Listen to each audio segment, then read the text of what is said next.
When I was about 12 or 13, we bought 2 house rabbits as pets, which is uncommon now still, to have house rabbits. Back then it was mostly unheard of, except for people over the internet. You know, anyone we'd tell in life we had house rabbits would be confused and ask, you know, aren't they supposed to live in hutches? Where do they go to the toilet? And be kind of freaked out by the idea. And they don't live in hutches, as people are increasingly realising now. Rabbits stuck in small hutches are no doubt incredibly depressed and don't show any of the joy and affection that they do when given space and treated properly.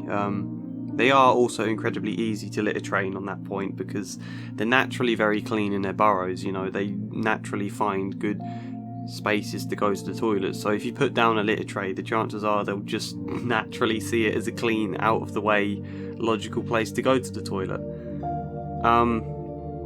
But it was definitely uncommon. They're very much like dogs in a lot of ways, just smaller, and they don't bark, and their poo doesn't smell. And whilst they still get excited when you come home and want to spend time with you like a dog does, they're not quite so dependent as a dog is that they struggle when they're left alone in the day and things. I'm saying all this because, as I assume the title of this video makes clear, or maybe it doesn't, I don't know, but our rabbit, Dylan, died yesterday. He was incredibly old, just 1 year off the world record age for a rabbit, I think. I might be wrong on that, but I think. And we did have 2, like I said. The first one, Duster, died about 8 years ago now, and the vet said he'd had a good long life, which tells you just how ancient Dylan was. But I was sad back when Duster died, firstly, and strangely we never took any photos of him. Or if we did, we lost them, because I can't find any. And we don't have many of Dylan either. None from when he was young, definitely, because I suppose you just don't think of it at the time. You don't imagine they'll be gone at any point, because you're not worrying about those sort of things. You're just enjoying the present moment. And I think you can tend to sort of kid yourself, even with people you're close to that you lose.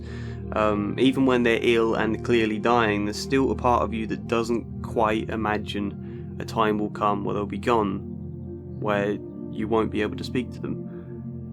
And I wrote this poem back then anyway, when Duster died, so this was years ago, and I thought it was fitting to share it with you now, but it did need the context that we don't have any photos of him, because that's kind of mentioned in the poem.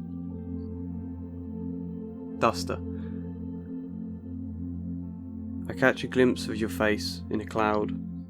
The memory, like a rush of wind in the late summer, billows and cries, then all too soon falls still into the arid heart of day.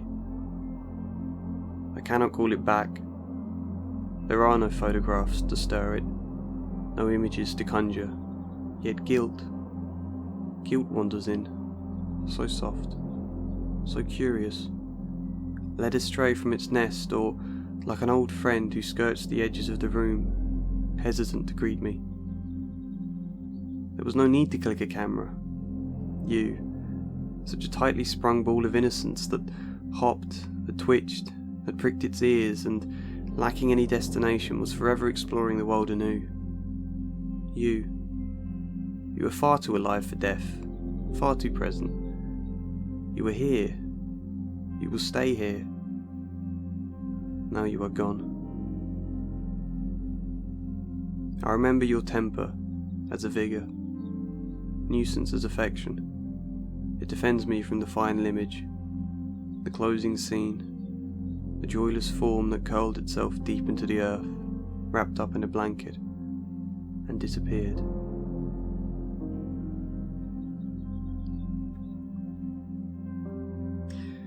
It's entirely possible I'll write a poem about Dylan too, but I can't tell yet. I'll have to process my feelings a bit more and then reflect, and then maybe something will come in a couple of weeks or whatever.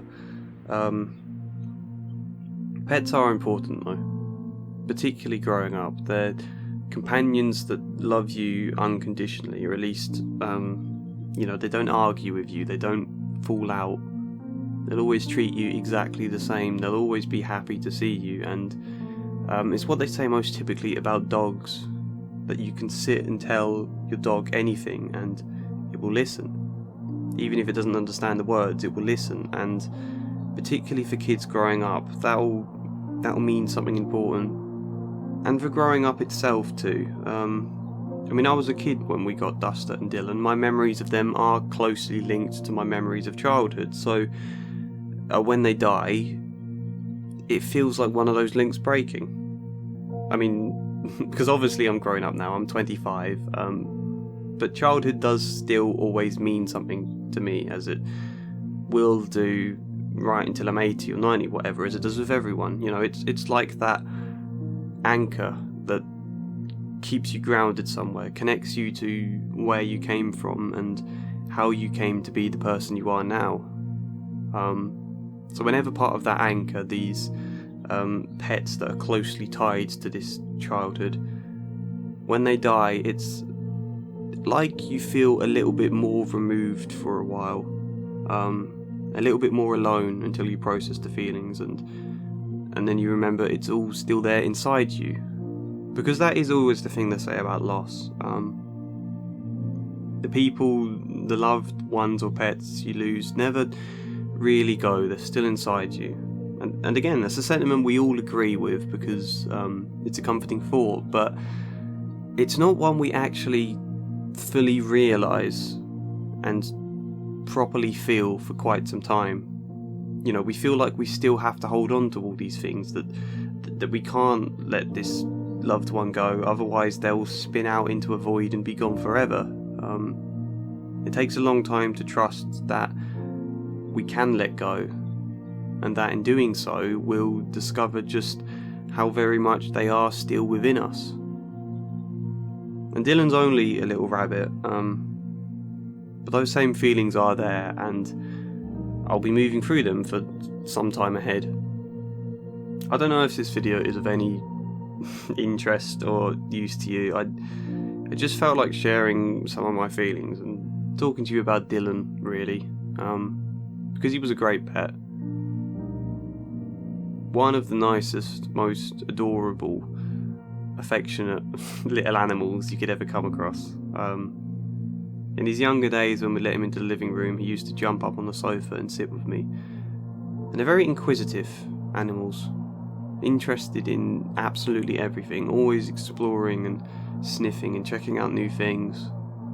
And because they don't make much noise at all, they express all their emotion in their body language.